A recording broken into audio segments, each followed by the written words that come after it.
Alright, let's create our next part today. We are going to be making, I'll show you a part here briefly. We're going to make this piece. Looks almost like a little chair you might sit in. We're going to be creating this using Autodesk Inventor. This is 2016 version. Alright, we're going to first start. And if you notice on here, I'm going to do this large L here, extrude it backwards, then I'm going to remove a couple of these pieces. That'll be the least number of extrusions to create this part. So again, I'm going to choose this face to make and extrude it back and towards the left. That means I'm choosing a different plane than I've so far chosen in all the other videos. So I'm going to choose my YZ plane. Whenever you're doing this, it's always best to choose the most appropriate plane. I'm making a rectangle. I need to make this side here. I am 2.5 inches tall. This piece is 1 inch wide.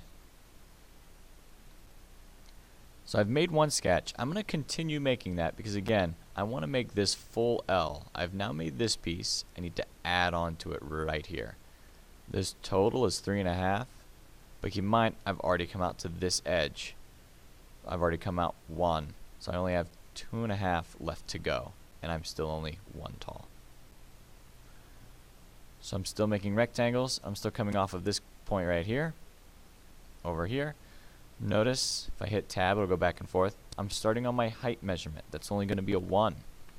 Tab to go to my next dimension, and this one, like we just talked about, is 2.5. Now I use 2 different shapes, all part of this one. I'm going to click my home view so you can kind of see what's going on. I have it right here. I need to extrude it back and to the left. It thinks I'm continuing to make rectangles, so I'm going to hit escape. Now I have a regular cursor again. I'm going to go to 3D model. I'm going to extrude. Looking at my part again. From this edge all the way back, we are 0.5 plus 1.5 plus another 0.5. So we are a total of 2 deep. So I'm changing this number to 2. It won't even let me hit OK yet because I haven't done anything. I haven't told it what I'm extruding. So I'm going to click on this shape and this shape. Notice it came towards me. That's not a huge deal. I can change that direction here, or I can leave it as it is. It doesn't make a difference. Oh, and sorry, I added those up wrong. That's 2.5.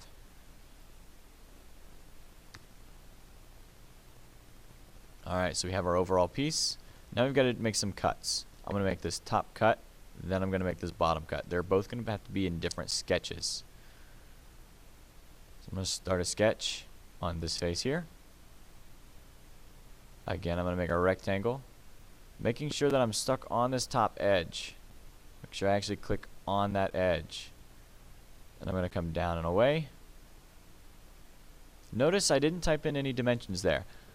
In this kind of situation, I'd prefer to make the general shape and then dimension it to where I want it to be. Clicking on the 2 edges I'm measuring between. This is 0.5. The other side is the same. Clicking on both of these edges, 0.5 again, and then the depth of the cut from here to here, and that's only 0.5. There we go.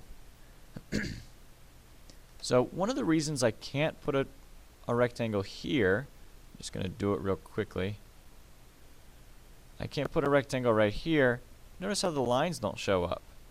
If I come off to the side, I drew that on this back face. I'm not drawing it on this front piece here. It still believes I'm drawing back here on this plane.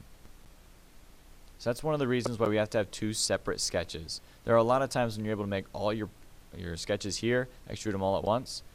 That's not the case if this one is on a different level than this plane here. So I'm going to extrude.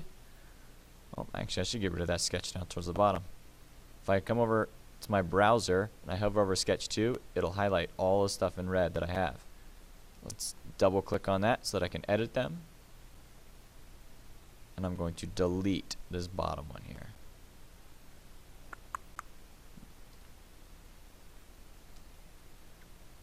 Actually, let's delete that sketch altogether. I'm going to finish it, and then I'm going to right click and delete that sketch. I'm going to start a sketch again right here. Making a rectangle, dimensioning that rectangle. Everything was 0.5.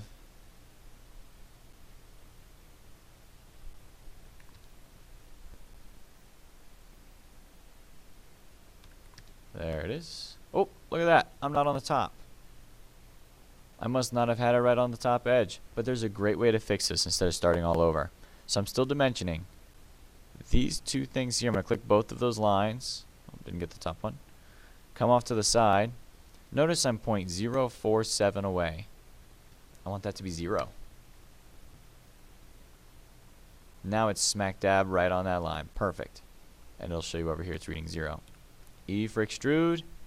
This is the piece I'm extruding, but I want it to be a cut all the way through. And there it is.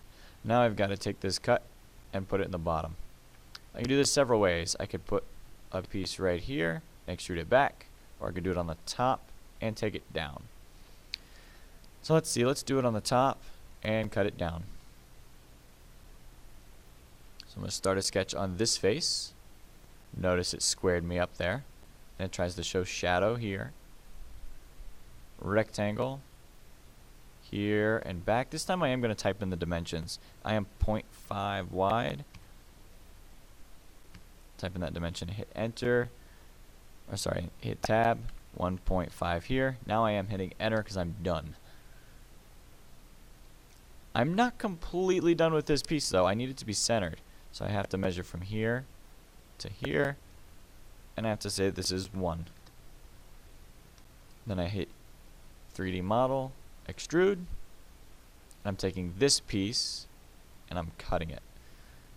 Notice it defaults to the last cut, sorry, the last distance, which is 2.5. And typically Inventor doesn't have an issue with that, but I'd rather tell it that I'm just going all the way through. And there's the piece. Oh, it's in a funny view. How do I get it back? I come over here and I hit home. Alright, and again, all these dimensions I measured in everything in inches. Off to the left, I can see that there are only 3 extrusions. If for some reason I need to edit maybe this sketch, maybe I typed in something wrong for this cutout, I should find out which extrusion it was. In the browser, if I hover over each piece, you'll see this third one is the most recent one I did. That was the second, and this was the overall piece. If I need to edit the second extrusion, there's a couple ways I can get to it. I can right click on it, edit sketch. This is also, I could edit the feature if maybe I needed it to be cut further or change direction. I can hit the drop down box, it shows me the sketch, and I can right click and edit sketch. If for some reason this 2.5 is incorrect, I can double click, and now I can edit the dimension. And then finish sketch when done, and it'll all edit to what you need to have again. So this is making 4.1E. This is the number 3 part. And we have one more to go in this little series. Thank you for watching. Hope you have a great day.